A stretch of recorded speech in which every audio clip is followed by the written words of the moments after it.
Auston Matthews is horny for the NHL trade deadline. The first ever time I've started a segment that way, but we're doing it, baby. It's Nick Alberga and Zack Phillips.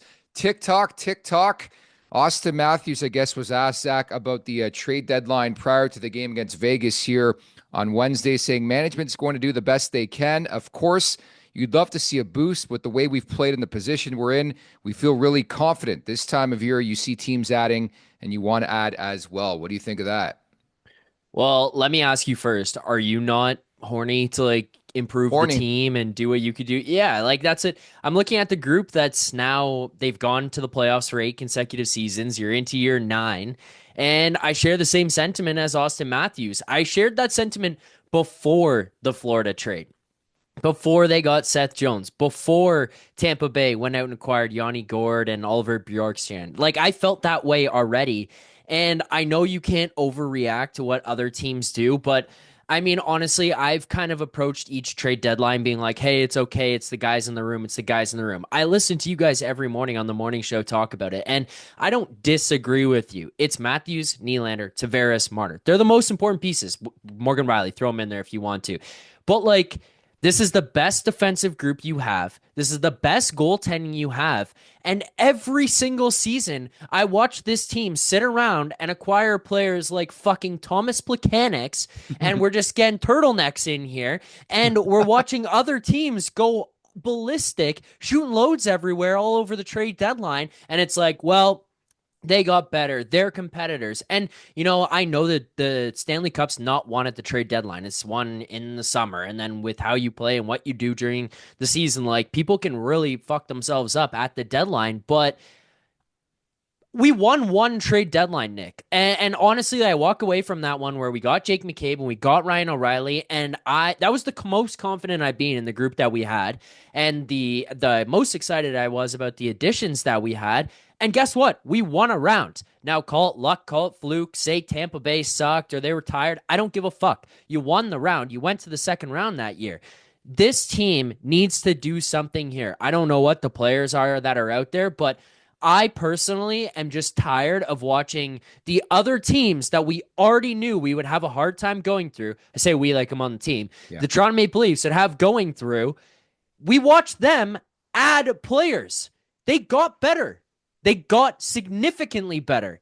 You got to sack up here and make a trade. And I'm not saying Brad Treliving is scared to do so. I'm not saying he doesn't want to do so.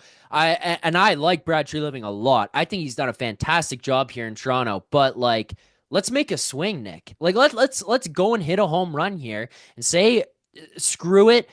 I'm also I've gone on a little tangent here, and I want to hear what you have to think about it as well. But my final point to it is people in Toronto are so damn horny about kids we've never seen play professional hockey. Oh, Fraser Minton, before he got here, yes, he's a really good player, and we've seen him play pro now. He's good.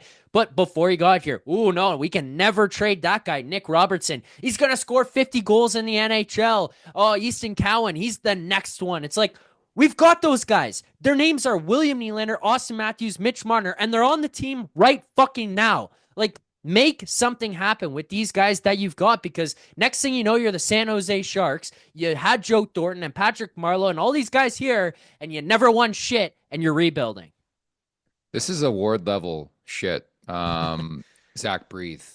Yeah, I know. The uproar in Leafs Nation over Yanni fucking Gord and Oliver Bjorkstrand going to Tampa for multiple picks, and your boy Mikey Asimont, I guess, going back the other way in that deal it's been a tipping point for Leafs Nation. I get what you're saying. Having said that, I can't make a full analysis until, I guess, 4 o'clock Eastern time on Friday, where everything goes down and we know officially what this Leafs team is going to look like post deadline. Yeah. I know Yanni Gord is a name they're interested in. I still think they're going to do something substantial, whether it's a Braden Shen, whether it's a Scott Lawton, a Ristolainen. I understand where you're coming from, but I also think patience is a virtue in this type of market, where I think there's a lot of bubble teams, like even New Jersey. Throw them into the conversation. I don't think they're going to add now because Jack Hughes is done for the season. I actually think in this scenario, Brad Treliving's patience, which Flames fans are sending me tweets on a daily basis talking about how this guy is always second to the party, third to the party, never gets the guy. I think patience works out this point in time. I think that's fair. And I mean, watching these things unfold and watching some of the teams have to bow out here now, like, the Islanders didn't actually officially even really wave the white flag until like a couple days ago. And I mean, call that insane if you want to, but I think that's part Lou saying, I'm not bailing on this. And then finally realizing, yeah, we got to. And yeah, like you said, okay, the Devils there, maybe there's a piece that you could find in that group that you could grab. And I look, most of my frustration, or not even frustration, but like, angst right now with this is like Yanni Gordo is a guy that we've been linked to or wanted to get. And he's a piece that it feels like could make an impact here. And, you know, it's a depth piece, a guy who's gone and won, and the Tampa Bay Lightning were the team to go and get it. It's not so much that Yanni Gourde's off the market or that the Tampa Bay Lightning went and made a trade. It's kind of like the combination of the two, if you know what I mean. Like Tampa was the team who went and got better, and they were already really good. We are in this three-headed race right now with Florida and the Tampa Bay Lightning. And, I listen to Pierre Maguire on the sheet talking about the fact that you don't want to finish in the 2-3 spot. Like, you finish 2-3, you're playing one of Florida or Tampa, or, they could go head to head here right now if Toronto finds a way out of it. You want to improve your team, and those teams are making big moves to go out and do it. Like, that's kind of where I'm sitting back, having PTSD to trade deadlines past, being like, man, we're going to go out and acquire, Brian Boyle, and that's the end of the day. And, like, it's no disrespect to that guy, but it's just, does he make the same impact that Seth Jones does? No, not to me. And they've already got all these other pieces that they're really confident in, and they just took that much more of a step.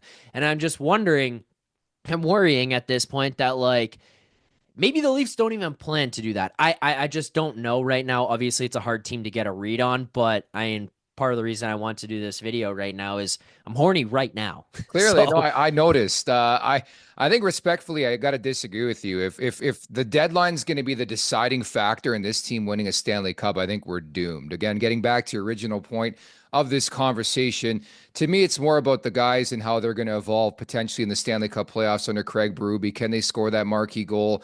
I do think the bottom six needs to get better. I do think that's got to come internally. Maybe it's a Calle Yarncroke.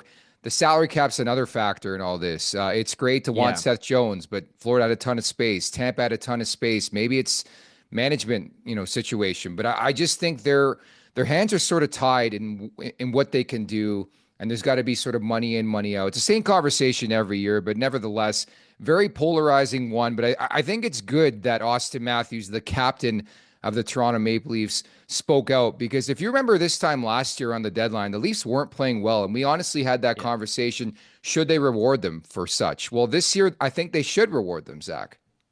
Do you think, like, let's just go hypothetically here. We actually don't know, but do you think that management hears that? It's not like they didn't know that already, but he says that publicly. Do you think that pokes them a little bit? Like, I'm actually asking your genuine opinion. Well, I think it does, because the captain has spoke out and said, like, we want this team to get better. So it puts pressure on management. I think it does too. Yeah. Yeah, no, it's a good thing, man. If Auston Matthews came out and said, hey, I'll just let management worry about it, I think it's a bit of a different story. But the fact that he spoke up, and rightfully so, as the captain of the team, I think he hit the nail on the head. They're playing really, really well. They're inspired. They've bought into this system. The goaltending's there. There's a billion reasons why they should want movement and positive movement. And it's also one thing to ask this guy 2 days before the deadline. That's why I'm trying to pump the brakes on you and you getting pissed off, because we're 2 days away, man. So we'll leave it at that. Lots cooking, we think, behind the scenes with this Maple Leafs team, and we'll see what lands here in the next couple days. That's Zack Phillips. I'm Nick Alberga. Don't forget to subscribe at the Leafs Nation 401. Make sure to check out more of our content right here on the Leafs Nation YouTube page. We got long-form interviews, we got clips, we got epic rants by Jay Roseau. We simply have it all. And don't forget, you can find out much more at theleafsnation.com. Thanks so much for watching.